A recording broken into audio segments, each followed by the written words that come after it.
You know, it's strange. Leading up to the game, we've had our best practices and we had the best walkthrough of the season. So it's really a shame that we gave that type of performance, and it kept mushrooming more as we kept missing shots and missing shots and missing shots. So my message to them was,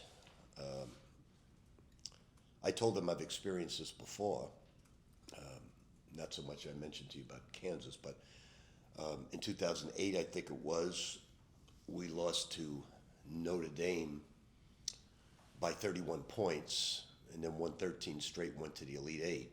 And I told them that in, I think the following year, '09, we lost to Providence by 31 points and went to the Final Four.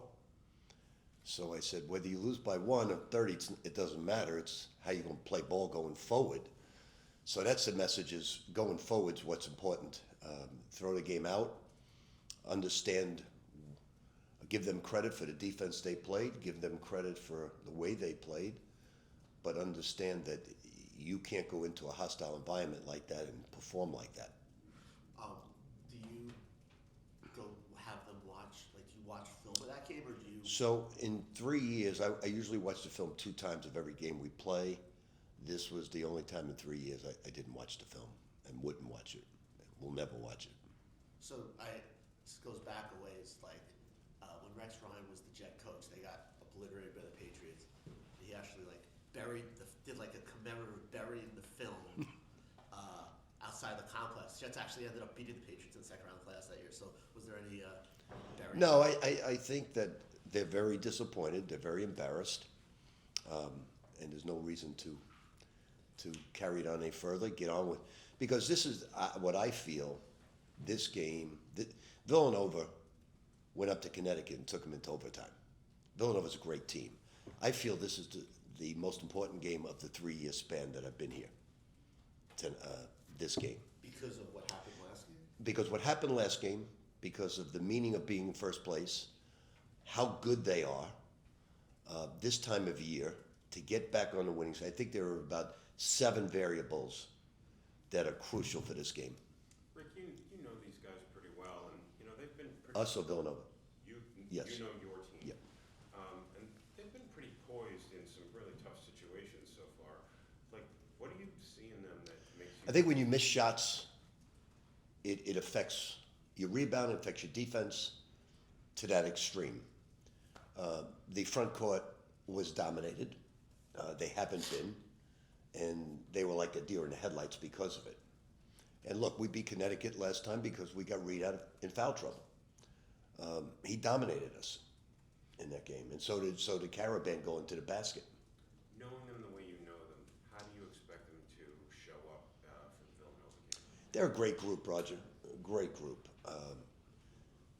I am extremely disappointed, but they're equally sharing their disappointment. They're just as disappointed in the way they play as I am. So that's a good thing. And it really is. I say it, if you lose by 1 or 2 and you lose by 30, it's the same thing. It's a loss. And sometimes an embarrassing loss can even help more than losing by 2. Rick, sometimes a team will go through a thing and have something happen, like a big loss like this, and they can get a little shaken by it. Based on what you know about the personalities on your team, do you think that they're able to just flip? Yeah, I do think they can throw. I think they know how important this game is. They know. I think they want to prove that that was just a terrible night, but they know that they have to play great to beat Villanova. They know that. Ricky, after the game, you said you have to look at yourself and some of the things that you've done. What did you mean by that, and what have you? I was just trying to get out of there and not speak with you.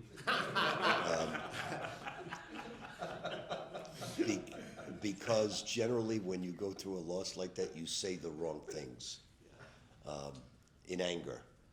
And I was just trying to get away from you, Zach.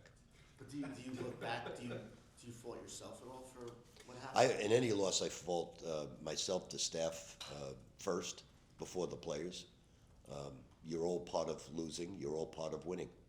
Do you feel like that got, like, for whatever reason, weren't kind of ready for that? Like, it seemed like UConn was obviously had been They waiting were for real it. ready, but like I said, we had our best practices and our best walkthrough of the season. I think it was shocking to the players and to the staff how poorly we played. Rick, Rick, according to Coach Hurley, in the handshake line, both Zuby and Darling said to him, like, yeah, we'll see you in New York. What does that say to you about the way that those guys I feel didn't know about that, things? Roger. Yeah, he said it on an ESPN interview. Yeah, and he said that to me as well. Danny did. Yeah. He said, I have a feeling we'll meet again. And I said, I hope you're right. You know, it's because we know we can. Look, he's got the best team probably in the country, one of the best teams in the country. We've got to get through 2 games to play them. So I can't look at it that way. Rick, given the way the game ended and missing 24 straight shots, do you feel like it's more imperative to start fast against Villanova and see the ball go through the basket so their confidence doesn't get shaken? I don't think they're comfortably shaken, but I will say this. When you look at the metrics, our 2-point shooting is one of the worst in the conference, if not the country, our 2-point shooting. So we've got to get away from what I call the Josan shot. You know, we got to get away from that difficult 2 because it's metric-wise, it's one of the worst in the country. So we've got to start taking better shots, mid-range wise, and touch the paint a little bit more, and we have to take more corner threes. We've got to get our plays. One of the weaknesses of this team is they don't get to the corner. And we're shooting 37% in the corner, but it's only 7% of our shots. So we've got to get more to the corners and sprintaways. It feels like, at least over the last 4 games, Dylan Mitchell has kind of done that with corner threes. Is that like, he's not known as a three? Well, they don't guard him. Yeah. But his shot doesn't look bad, just doesn't go in. But Dylan's, I'm talking with him after this, Dylan's got to stop with the choppiness of his performances. He's got to get, I said, in order for us to be consistent in the Big East tournament and the NCAA tournament, you got to play back-to-back games well. And he's got to stop playing 2 games on and 1 game off with not scoring. This has got to stop. And I'm sure he knows it, but I'm going to reconfirm it with him. Rick, the guard play outside of Darling, for the most part, hasn't kind of. Well, he wasn't any good either in that game. No, I understand, but for the most part, he has been. Yeah. I'm not talking about just that game. Yeah. I'm talking about just in general. Like, Ian has struggled really the last few weeks. Ozaya, like Josan feels like he's kind of coming on. I guess it's more about Ian Ozaya. Like, how much do you need more from these guys? I think the backcourt generally has not performed well overall. The front court has. Right. But we need the backcourt. You can't win in the NCAA tournament without great backcourt play. What are you seeing right now from Ian and Ozaya? Ian does the same thing in games that he does in practice. He'll make some great plays, and then he just for some reason just gives the other team the ball. I can't explain it because there's no rhyme or reason for him passing that way. But I think Ian will be fine. We got to get Josan going. I think Ian will be fine. Josan's going to get going. Is he? So he didn't practice before UConn. He is, or he did? No, he did. Oh. He did. Rick, after the game, you saw Zuby getting like stitches in his mouth. He's fine. He's good to go. Yep. What did you think of what Zuby said? Kind of put it on. You know, he put it on himself as the leader. I honestly didn't read any of the clippings, and I didn't read. So what did he say? Said, he said like he tried to be a leader with his voice, but his play wasn't nearly good enough, and as a leader, he didn't have the team ready, and he has to make sure that he does for Saturday. Yeah, I think he knows he got dominated. So does Bryce, and so does Dylan. They all know it, and we all admit it. Their coaching staff outcoached us. They outplayed us. Now what are you going to do about it come Villanova? Because they know how good Villanova is. They know that. They know Villanova went up to Connecticut and took them into overtime and could have won the game. They know that. You're not going to wear the white suit. Who said that? Tierney. Okay. So I went out to a special tailor for the first time in my life and had a white suit made up. That was was 2 years ago, right? No, this is a brand new one. I bought that in a store. Oh, okay. Store. This one I had made up. I said, this could be one of my last white suits that if I finish coaching this year. So, which is not true, but I'm saying I said that when I got the suit at the time. So I had it made up, and I said, "There's no freaking way I'm wearing a white suit after that loss." So I just wasted a lot of money. So there's no way you're No. going to change. Unless I have a couple of wines tonight, Mink buys me a drink. Maybe I'll change my mind, but the chances of Mink buying me a drink are very slim. Rick, do you think, I'm not buying. You're gonna wear do the you think that suit. changing up, like from wearing the white suit for the whiteout game, might actually send your fan base the wrong message? Like we have to change something? I never thought of it that way, Roger. So I'll reconsider when I go home tonight. You're gonna wear it. Come on. I was, in all honesty, I was planning on definitely not wearing it. But this morning at the coffee, I have these 8 friends that we have coffee with on weekends at this coffee shop, and they all went out and bought white suits. So I feel terrible for them. They all did it. So they're all gonna wear. the They're white all suits. wearing white suits. So you might change your mind and wear it. I'm down the dumps. I've got to. When you wear a white suit, it's about being confident. It's a celebratory thing, and right now I'm not in a celebratory mood. But you are still confident, right? I'm shaking a little bit, Roger, over that loss. I'm shaking.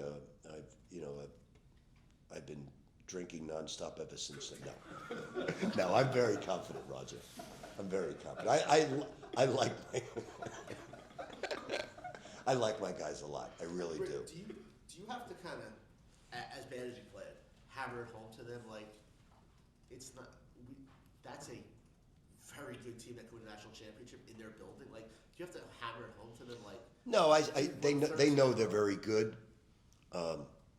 They know they're very good, and when Reed's on the court, they're a great team. When Reed's off the court, they're beatable.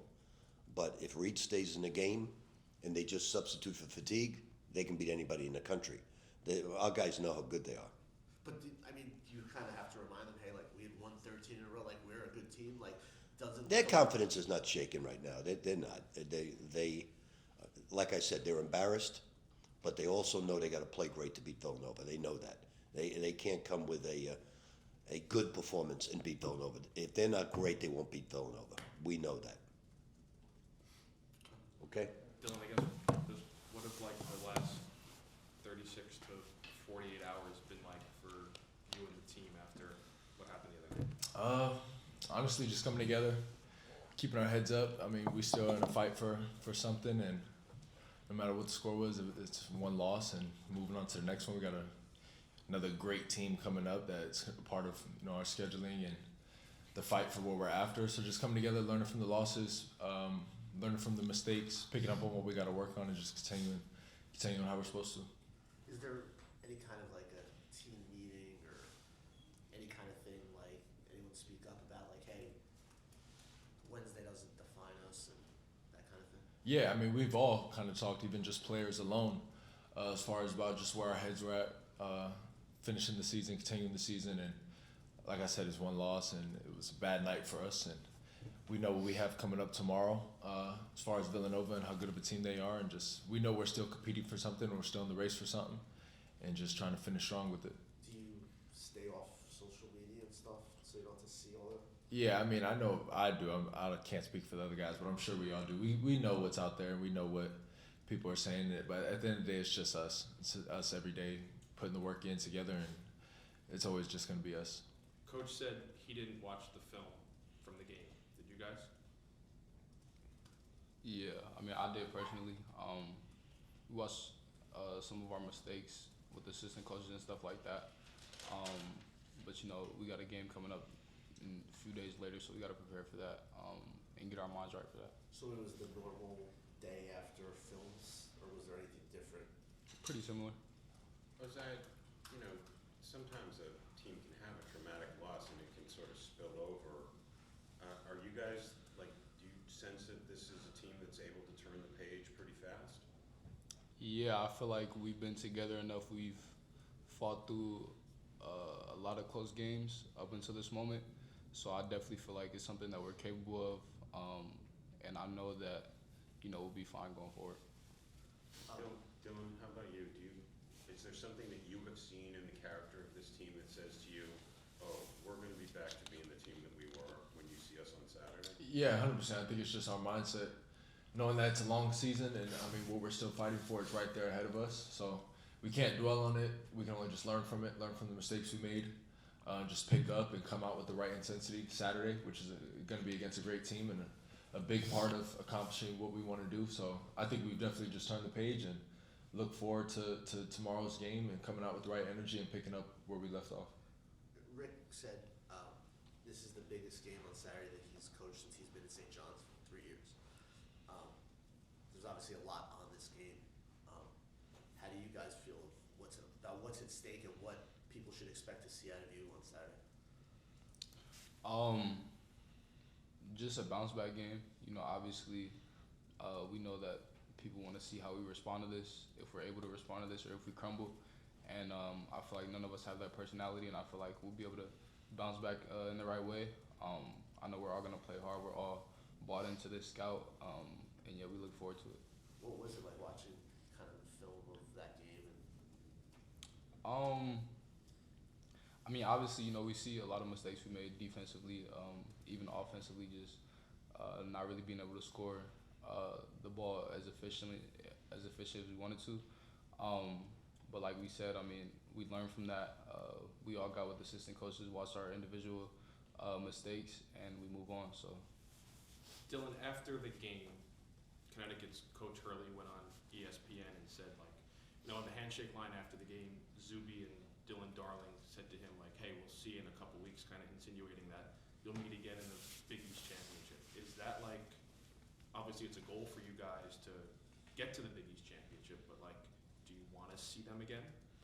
I mean, we want to win Saturday. I think that's our main focus, our main goal.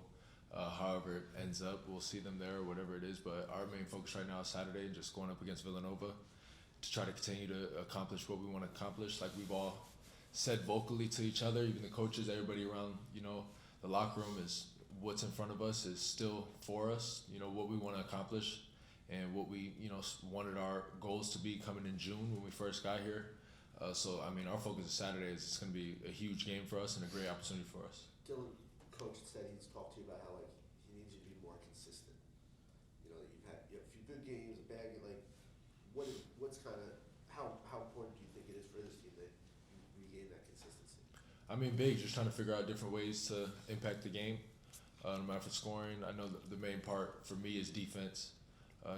Being vocal, being a leader, playing with a high energy, high effort, big time motor, and just going out there and kind of doing whatever I can to help the team win in different aspects.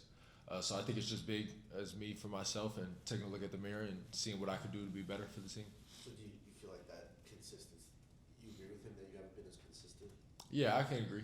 Definitely just trying to figure out where I need to insert myself in certain games depending on what the other team is doing and what I can do in certain, styles of game, however the team is playing, to pick everybody else up and figure out different ways to get other guys going and get myself going. Do you feel like teams, maybe, obviously in a round robin league where everyone plays each other twice, teams have kind of scouted you a little bit better lately? Yeah, I mean, all these teams are really well coached. There's a lot of great teams and coaches in the Big East. So obviously you play a team the first time, they figure out, what we did to succeed and they make some adjustments. So. Ozan, can you describe what Coach Pitino was like in the locker room after the game? Yeah, I mean, he didn't really kind of kept it more on the shorter side. We kind of were just all ready to get back, get our minds back on track. So he didn't really say too much. He kind of kept it brief, but yeah, we moved on the next morning. Is there been one guy, is it Zuby, who's really kind of been active the last 48 hours about we're still a good team, don't let one game change anything? I mean, I think it's been all of us, just for the most part. That's just the character we have, and we have a lot of older, experienced guys who have been in different situations throughout their college career where, adversity hits, and I mean, the main thing is making sure we're all in the right space mental, and just making sure we stay together. I mean, at the end of the day, it is just one loss. Of course, wasn't a loss. It was really the type of way we lost, but at the end of the day, it's still one loss, and like I keep saying, our goals are right there in front of us. Just making sure we're on the right mental space and staying together. And I mean, the biggest thing now is how we respond. It's not always about how you get back up, but it's about how you respond at the end of the day. And I think we're all in the same space with it. Have you stayed on social media? Like Dylan, or have you? Yeah, I mean, I definitely haven't really paid it too much attention. I try to not really feed into anything on that end. So yeah, I haven't really been too active on there.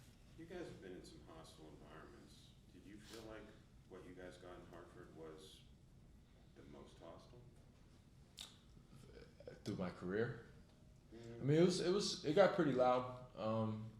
At the end of the day, it doesn't make shots for us or anything like that. But I was going to ask if you thought it affected you guys at all. I wouldn't say it affected us. It was definitely intense, and they had a really good crowd that came out, supported them, and showed for them. And I'm not gonna say it's an advantage for them, but it was definitely big for them, just as far as getting their energy going. And it's always good having a good home crowd and to feed off of and stuff like that. Coach, this is the whiteout game. Coach typically wears a white suit. He said he's not sure because of how the other day went, if it's right to wear the white suit. Do you guys hope he wears it? I mean, that doesn't really matter to me, but I have seen him in the white suit, just like before I got here and stuff like that. And it looks clean on him, so I mean, I hope he wears it. But to be honest, I don't care. Do you think if he doesn't wear the white suit, it sends the wrong message? I mean, I don't know how big that is to like you guys and stuff like that, but I think the fans want him to wear it. yeah, I mean, if the fans want him to wear it, then I hope he wears it. But like I said, to us players, I don't really think that's something that we truly even look into. Dylan, you want the white suit? I mean, yeah, it'd be cool. I've seen him wear it last year; it was pretty dope. But yeah, I mean, like I said, it's up to him. 2-0 with the white suit at St. John. And he got to put the white suit on. Thanks, guys. Appreciate it. Appreciate it. Thanks, fellas. Thanks, guys.